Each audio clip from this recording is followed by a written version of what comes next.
지구 반대편 미국 워싱턴의 한 회의실. 이곳에 앉아있는 사람은 고작 12명입니다.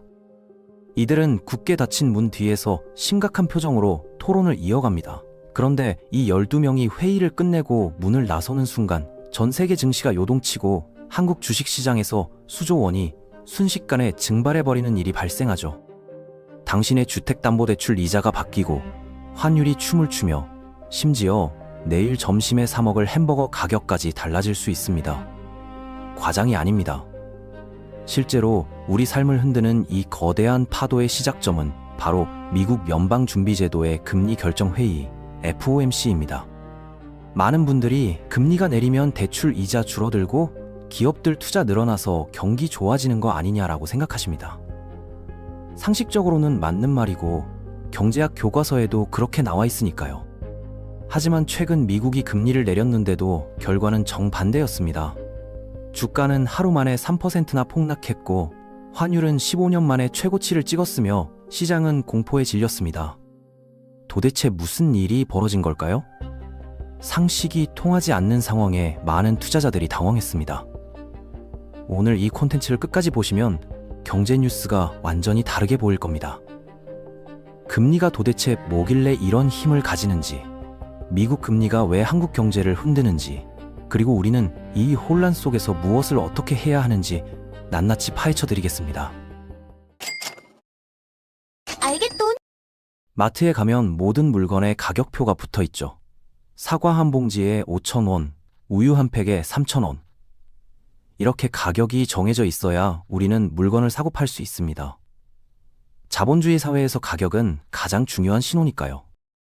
그런데 우리가 매일 쓰는 돈 자체에도 가격이 있다는 사실, 깊게 생각해 보신 적 있나요? 돈을 빌리는데도 엄연히 비용이 듭니다. 남의 돈을 쓰는 대가라고 할 수 있죠. 친구에게 100만 원을 빌리고 1년 뒤에 105만 원으로 갚기로 했다면 더 얹어준 5만 원이 바로 돈을 빌린 대가이자 돈의 가격입니다. 이걸 비율로 표시하면 5%가 되죠. 이것이 바로 금리의 본질입니다. 금리는 돈의 사용료이자 시간을 돈으로 사는 비용인 셈입니다. 이 가격인 금리는 시장의 수요와 공급에 따라 변하지만 결정적인 기준을 정하는 곳은 따로 있습니다. 바로 국가의 돈줄을 쥐고 있는 중앙은행입니다. 한국에는 한국은행이 있고 미국에는 연방준비제도, 줄여서 연준이 있습니다. 이들이 정하는 기준금리는 모든 금리의 출발점이자 기준점이 됩니다. 수도꼭지의 밸브를 잠그고 여는 것과 같은 역할을 하죠. 시중은행들은 이 기준금리를 바탕으로 대출금리와 예금금리를 정합니다. 현재 한국의 기준금리는 연 2.50%, 미국은 4% 수준입니다. 한국보다 미국 금리가 약 1.5%포인트나 높은 이례적인 상황이죠. 이 숫자가 왜 중요할까요? 3억 원짜리 대출을 받았다고 가정해봅시다. 금리가 4%일 때 1년 이자는 1,200만 원이지만 5%로 오르면 1,500만 원이 됩니다. 고작 1% 차이인데 연간 300만 원이라는 큰 돈이 왔다 갔다 합니다. 매달로 따지면 25만 원이 월급에서 삭제되는 겁니다. 치킨 10마리 값이고 한 달 관리비가 통째로 사라지는 셈이죠. 금리는 단순한 경제 용어가 아니라 내 삶의 질을 결정하는 실질적인 변수입니다. 반대로 금리가 내려가면 대출 이자 부담이 줄어드니 쓸 수 있는 돈이 늘어나고 소비가 활성화되어 경제가 살아납니다. 기업들도 싼 이자로 돈을 빌려 공장을 짓고 사람을 뽑습니다. 그래서 경기가 안 좋을 때 중앙은행은 금리 인하라는 카드를 꺼내듭니다. 하지만 금리가 너무 낮으면 돈이 흔해져 너도 나도 돈을 쓰려고 하니 물가가 미친 듯이 오르는 인플레이션이 발생합니다. 돈의 가치가 휴지 조각이 될 수도 있는 위험한 상황이죠. 그래서 중앙은행은 금리를 너무 낮춰서 물가가 뛰는 것도 막아야 하고 너무 올려서 경기를 죽이는 것도 피해야 합니다. 이 아슬아슬한 줄타기가 바로 통화정책의 핵심이며 우리가 연준 의장의 입을 주목하는 이유입니다. 특히 미국의 금리 결정은 한국 경제에 즉각적이고 강력한 영향을 미칩니다. 2024년 12월 18일 연준은 회의 끝에 기준금리를 0.25%포인트 내리기로 결정했습니다. 숫자가 내려갔으니 시장이 환호해야 정상일 것 같은데 반응은 싸늘하다 못해 충격적이었습니다. 미국 증시는 3% 폭락했고 한국 환율은 1453원까지 치솟았습니다. 고작 12명의 투표권자가 내린 결정이 전 세계 자산시장을 뒤흔든 겁니다. 이 결정이 나온 곳이 바로 FOMC 연방공개시장위원회입니다. FOMC는 1년에 8번 약 6주마다 열립니다. 미국 전역의 지역 연방은행 총재들과 연준 이사들이 모여 토론하고 투표하는데 실제 투표권을 가진 12명이 세계 경제의 운전대를 잡고 있다고 해도 과언이 아닙니다. 이 회의 결과는 한국 시간으로 새벽 4시에 발표됩니다.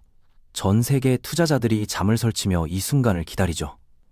연준 의장인 제롬 파월의 말 한마디, 단어 선택 하나에 수조 원이 왔다 갔다 하기 때문입니다. 실제로 파월 의장이 12월에 금리를 내릴 수도 있다고 말하자마자 금리 인하 확률이 90%까지 치솟았다가 다른 위원이 신중해야 한다고 말하자 50%로 뚝 떨어지기도 했습니다. 말 한마디에 시장 확률이 4%포인트나 널뛰는 곳, 그게 바로 금융시장입니다. 이번 12월 회의에서도 연준 내부는 치열했습니다. 금리를 내려 경기를 부양하자는 비둘기파와 물가를 잡기 위해 고금리를 유지하자는 매파가 충돌했죠. 결국 금리는 내렸지만 내용을 뜯어보니 시장이 원하던 그림이 아니었습니다. 시장은 연준이 2025년에 금리를 4번 정도 시원하게 내려줄 거라 기대했습니다. 연준 위원들이 점을 찍어 금리 전망을 보여주는 점도표가 그렇게 말해줄 거라 믿었죠. 그런데 막상 뚜껑을 열어보니 내년에는 2번만 내리겠다라고 말을 바꾼 겁니다. 금리를 내리긴 했지만 앞으로는 덜 내리겠다는 이른바 매파적 인하였습니다. 선물을 주긴 줬는데 포장지를 뜯어보니 기대했던 것보다 훨씬 작고 초라한 선물이 들어있었던 것과 같은 상황입니다. 게다가 이번 결정은 만장일치가 아니었습니다. 금리를 동결해야 한다는 반대표가 나왔고 파월 의장은 이를 두고 박빙이었다라고 표현했습니다. 연준 내부에서도 확신이 없다는 뜻으로 해석되면서 시장의 불안감은 커졌습니다. 불확실성은 투자자들이 가장 싫어하는 악재입니다. 앞으로 금리가 시원하게 내려갈 거야 라고 믿고 주식을 샀던 투자자들은 뒤통수를 맞은 기분이었겠죠. 기대가 실망으로 바뀌는 순간 주가는 곤두박질 쳤습니다. 여기서 우리는 중요한 교훈을 얻습니다. 금리 인하 자체가 무조건 호재는 아니라는 점입니다. 중요한 건 시장의 기대보다 더 내렸는가, 덜 내렸는가입니다. 기대에 못 미치는 좋은 소식은 시장에서 나쁜 소식으로 받아들여집니다. 또한 금리를 내리는 이유도 중요합니다.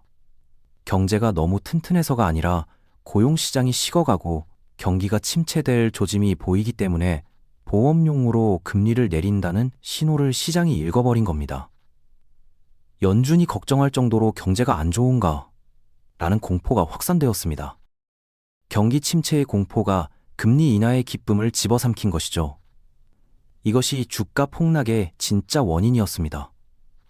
이런 상황은 환율 시장을 직격했습니다. 보통 미국이 금리를 내리면 달러 가치가 떨어져야 하는데 오히려 달러가 강세를 보이며 원달러 환율이 15년 만에 최고치인 1453원을 기록했습니다. 이유는 간단합니다. 앞으로 금리를 천천히 내리겠다는 연준의 발표 때문에 미국의 고금리가 예상보다 오래 갈 것이라는 전망이 생겼기 때문입니다. 달러 예금 이자가 여전히 짭짤할 테니 달러를 팔 이유가 없어진 거죠. 환율 이야기를 좀 더 자세히 해보겠습니다. 해외여행 갈 때 1달러를 1200원에 바꿨던 기억이 있으실 겁니다. 그런데 이제는 1400원, 심하면 1500원 가까이 줘야 1달러를 받을 수 있습니다. 앉은 자리에서 여행 경비가 20%나 비싸진 셈입니다. 환율은 두 나라 돈의 교환 비율입니다. 환율이 오른다는 건 원화 가치가 떨어졌다는 뜻이고 환율이 내린다는 건 원화 가치가 귀해졌다는 뜻입니다.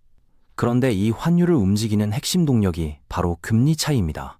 물은 높은 곳에서 낮은 곳으로 흐르지만 돈은 금리가 낮은 곳에서 높은 곳으로 흐릅니다. 한국 금리가 2.5%인데 미국이 4.5%라 바보가 아닌 이상 돈을 미국으로 옮겨 더 높은 이자를 받으려 할 겁니다. 투자자들이 한국 주식과 채권을 팔고 원화를 달러로 바꿔 미국으로 떠나면 원화를 파는 사람이 많아지니 원화 값은 떨어지고 달러 값은 오릅니다. 이것이 한미 금리 격차가 벌어질 때 환율이 폭등하는 기본 원리입니다. 지금 한미 금리 차이는 최대 2%포인트에 달합니다. 이는 역대급 격차로 외국인 자금이 썰물처럼 빠져나갈 수 있는 위험한 수준입니다. 한국은행이 경기가 안 좋아도 금리를 마음대로 못 내리는 이유가 바로 여기에 있습니다. 환율이 오르면 우리 생활은 어떻게 될까요? 나는 미국 안 가니까 상관없어 라고 생각하신다면 오산입니다. 우리가 쓰는 에너지, 식량의 대부분은 수입품이고 이들은 모두 달러로 결제됩니다. 국제 유가가 그대로여도 환율이 오르면 우리가 내야 하는 기름값은 비싸집니다. 휘발유 가격이 오르면 운송비가 오르고 택배비가 오르고 결국 모든 물건 가격이 도미노처럼 상승합니다. 내 차 기름값만 오르는 게 아닙니다. 밀가루를 생각해 봅시다. 한국은 밀에 99센트를 수입합니다. 환율이 오르면 밀가루 가격이 뛰고 빵, 라면, 과자 가격이 줄줄이 인상됩니다. 소위 런치플레이션이라 불리는 점심값 폭등의 배후에는 환율이 있습니다. 커피도 마찬가지입니다. 원두를 전량 수입하니 환율 상승은 곧 카페 아메리카노 가격 인상으로 이어집니다. 매일 마시는 커피 한 잔, 출출할 때 먹는 빵 한 조각에도 환율의 그림자가 드리워져 있습니다. 한국은행 연구에 따르면 환율이 10% 오르면 소비자 물가는 약 1% 상승한다고 합니다. 그런데 작년 대비 환율은 이미 15% 넘게 올랐습니다. 물가가 최소 1.5%는 더 오른다는 이야기입니다. 만약 내 월급이 1.5% 이상 오르지 않았다면 사실상 월급이 삭감된 것이나 다름없습니다. 통장에 찍힌 숫자는 그대로인데 그 돈으로 살 수 있는 물건의 양이 줄어드니까요. 이를 실질 구매력 하락이라고 합니다. 300만 원 월급으로 예전엔 햄버거 300개를 사 먹을 수 있었다면 이제는 250개밖에 못 먹는 상황이 된 겁니다. 우리는 아무 잘못도 안 했는데 환율 때문에 가난해지고 있는 셈입니다. 더 무서운 건 시차입니다. 기업들은 환율이 올랐다고 바로 가격표를 바꾸지 않습니다. 버티고 버티다 한계에 다다르면 가격을 올리죠. 지금의 고환율 충격은 몇 달 뒤에 물가 상승으로 돌아올 시한폭탄과 같습니다. 또한 가격은 한 번 오르면 잘 내려가지 않습니다. 이를 하방 경직성이라고 하죠. 환율이 다시 1,200원으로 내려간다고 해서 1,000원 오른 김밥 가격이 다시 내려가던가요? 거의 그런 일은 없습니다. 한 번 오른 물가는 우리 삶을 계속 짓누릅니다. 결국 미국 연준이 금리를 결정하면 한국 환율이 오르고 수입 물가가 뛰고 국내 소비자 물가가 상승해서 내 월급의 가치가 떨어지는 이 연쇄작용이 일어납니다. 워싱턴의 나비 효과가 내 지갑을 털어가는 겁니다. 자, 이제 빚 이야기를 해봅시다. 한국 가계부채는 1900조 원에 육박합니다. 1인당 평균 4천만 원에 가까운 빚을 지고 있다는 뜻이죠. 그래서 금리 뉴스는 곧 생존의 뉴스가 됩니다. 기준금리가 내리면 내 대출 이자도 바로 내려갈까요? 원칙적으로는 그렇지만 현실은 조금 복잡합니다. 은행은 기준금리에 자신들의 마진인 가산금리를 붙여 대출 금리를 정합니다. 기준금리가 내려가도 은행이 경기가 어려워서 리스크 관리를 해야겠어 라며 가산금리를 올리면 내가 체감하는 금리 인하 효과는 미미할 수 있습니다. 은행도 이익을 추구하는 기업이니까요. 대출에는 고정금리와 변동금리가 있습니다. 변동금리는 보통 6개월마다 금리가 바뀌는데 기준금리가 아닌 코픽스라는 지표를 따라갑니다. 이 지표가 떨어지는데도 시간이 걸리기 때문에 금리 인하 체감에는 시차가 발생합니다. 그래도 큰 흐름에서 금리 인하기는 대출자에게 기회입니다. 3억 대출의 금리가 1%포인트만 내려가도 연간 300만 원, 10년이면 3천만 원을 아낄 수 있습니다. 차 한 대 값이 왔다 갔다 하는 겁니다. 2022년의 악몽을 기억하시나요? 금리가 0.5%에서 3.5%까지 수직 상승하면서 영끌족들의 비명이 터져 나왔습니다. 이자 부담이 2배로 늘어나자 집을 던지듯 파는 사람들도 속출했죠. 이제는 반대 상황입니다. 금리가 천천히라도 내려가는 추세라면 변동금리 대출자들은 조금씩 숨통이 트일 겁니다. 하지만 금리가 내리니 집값이 폭등하겠지? 라고 단순하게 생각하면 큰 코 다칩니다. 과거 데이터를 보면 2009년부터 2012년까지 금리가 반토막 났음에도 서울 집값은 하락했습니다. 경기가 침체되고 사람들이 불안감을 느끼면 이자가 아무리 싸도 빚을 내서 집을 사려고 하지 않기 때문입니다. 집값은 금리뿐만 아니라 경기 상황, 입주 물량, 정부 정책, 사람들의 심리가 복합적으로 작용하는 생물과도 같습니다. 금리 하나만 보고 부동산 투자를 결정하는 건 위험한 도박입니다. 더 큰 변수는 정부의 대출 규제입니다. 지금 수도권은 DSR 규제가 강력하게 적용되고 있습니다. 연봉에 따라 빌릴 수 있는 돈의 한도가 정해져 있어서 금리가 낮아져도 돈을 더 빌릴 수가 없습니다. 14억 원짜리 아파트를 사는데 예전에는 10억까지 대출이 나왔다면 지금은 6억 원으로 한도가 뚝 끊겼습니다. 나머지 8억 원을 현금으로 쥐고 있는 사람이 얼마나 될까요? 수요 자체가 억제되는 겁니다. 그래서 전문가들은 부동산 시장의 양극화를 경고합니다. 대출 규제 영향을 덜 받는 현금 부자들의 리그인 강남 핵심지는 버티겠지만 대출에 의존해야 하는 지역은 금리나 효과를 보기 어려울 수 있다는 분석입니다. 주식시장은 어떨까요? 교과서적으로는 금리가 내리면 주가가 오릅니다. 은행 예금에서 돈이 빠져나와 주식으로 이동하고 기업들의 이자 비용이 줄어 실적이 좋아지기 때문입니다. 이를 유동성 장세라고 하죠. 하지만 이번 12월처럼 경기가 걱정돼서 금리를 내린다는 신호가 강하면 주가는 오히려 떨어집니다. 기업이 돈을 벌어야 주가가 오르는데 경기 침체가 오면 금리가 낮아도 기업 실적은 박살나니까요. 주식시장은 숫자보다 맥락을 봅니다. 연준이 금리를 얼마나 내리는지보다 왜 내리는지, 그리고 앞으로 어떻게 할 건지에 더 민감하게 반응합니다. 미래를 먹고 사는 시장이기 때문입니다. 특히 FOMC 위원들의 금리 전망을 점으로 찍어 보여주는 점도표는 주식 투자자들의 필독 문서입니다. 이 점들이 어디에 찍히느냐에 따라 나스닥이 급등하기도 하고 폭락하기도 합니다. 그렇다면 앞으로 금리는 어떻게 될까요? 미래를 100% 맞출 순 없지만 흐름은 읽을 수 있습니다. 미국은 인플레이션이 끈적하게 남아있어 금리를 아주 천천히 조심스럽게 내릴 것으로 보입니다. 2025년에는 연 2회 정도 총 0.5%포인트 수준의 인하가 예상됩니다. 급격한 인하를 기대했다면 실망할 수 있지만 반대로 말하면 경제가 그만큼 버텨주고 있다는 뜻이기도 합니다. 한국은행은 진퇴양난입니다. 내수 경기를 살리려면 금리를 팍팍 내려야 하는데 그러면 환율이 폭등하고 집값이 들썩일까봐 눈치만 보고 있습니다. 아마 미국이 내리는 속도를 보며 아주 신중하게 따라갈 가능성이 높습니다. 시장 전문가들은 한국 기준금리가 2% 초반까지는 천천히 내려갈 것으로 보고 있습니다. 하지만 환율이 1,400원대를 계속 유지한다면 금리 인하 속도는 더 느려질 수밖에 없습니다. 이런 상황에서 우리는 무엇을 해야 할까요? 대출자라면 당장 은행 앱을 켜서 내 금리가 몇 %인지, 변동인지 고정인지 확인하세요. 금리 인하기에는 변동금리가 유리할 수 있지만 불안하다면 고정금리로 갈아타는 것도 방법입니다. 0.1%라도 싼 곳이 있다면 대환대출을 적극적으로 알아보세요. 클릭 몇 번과 서류 제출의 번거로움을 감수하면 매달 치킨 몇 마리 값을 아낄 수 있습니다. 이것이 진정한 재테크의 시작입니다. 주식 투자자라면 몰빵은 금물입니다. 금리 인하 속도가 느리다는 건 시장의 변동성이 계속된다는 뜻입니다. 미래 성장이 기대되는 기술주와 현금을 잘 버는 가치주를 적절히 섞어서 리스크를 분산해야 합니다. 그리고 채권이나 달러 자산에도 관심을 가져보세요.